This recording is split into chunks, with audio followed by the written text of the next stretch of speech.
Hi, boys and girls. My name is Karen Kolbe, and I'm coming to you today as Mother Goose. I've brought my friend Feathers with me. Feathers is my goose who really likes to hear stories read to her. And I like to read stories. And boys and girls, I hope you like to listen to stories. Today I'm going to read a fairy tale, and the fairy tale is called The Princess and the Pea. You have to remember that fairy tales are ones that we have to use our imagination.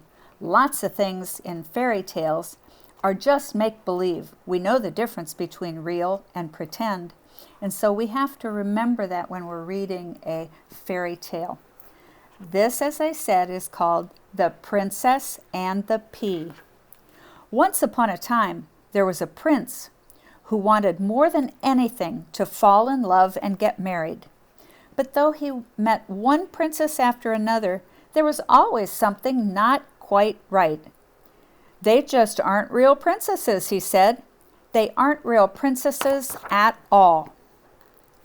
Well, what is a real princess? Asked his father, the king. Her hair will shine, her nose will be regal, but the princess part will be in her eyes. They will sparkle, said the prince. And fine. The princess will be fine, added his mother, who had once been a princess herself, of course. Now, one evening, a wild storm broke out over the kingdom. Suddenly there came a knock at the palace door. Outside stood a girl, soaking wet from head to toe. "Who are you?" asked the king. "I am Princess Adriana, and I got separated from my companions in the storm," she said. Here is a picture of Adriana. She is really wet from the storm. The prince came running. It was hard to see if she was a real princess. Her nose looked regal, but water dripped from the end of it.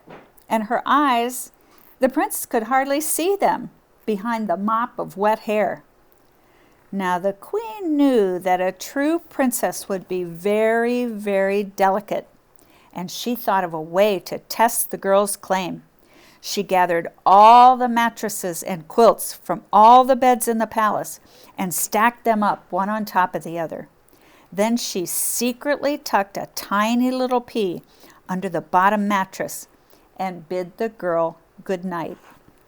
Here's a picture of Princess Adriana clear up on the top of all those mattresses.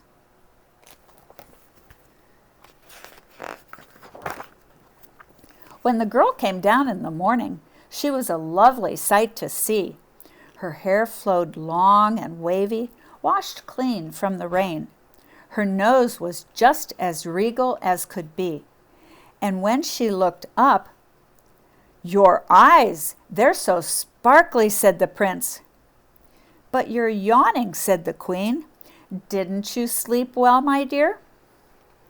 The princess said, "You were wonderful to take me in, and I don't like to complain," said the girl, "but I did not sleep a wink.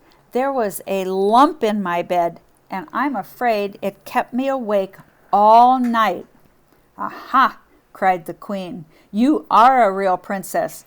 Only a real princess could be fine enough to feel a pea through 20 mattresses."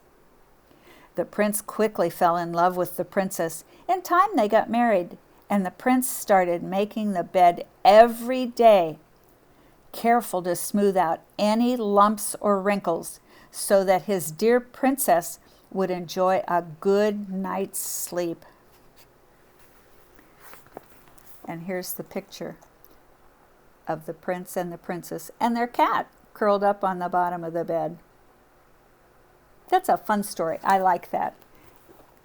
And we have to use our imagination, but it's fun. You can kind of see the pictures in your head.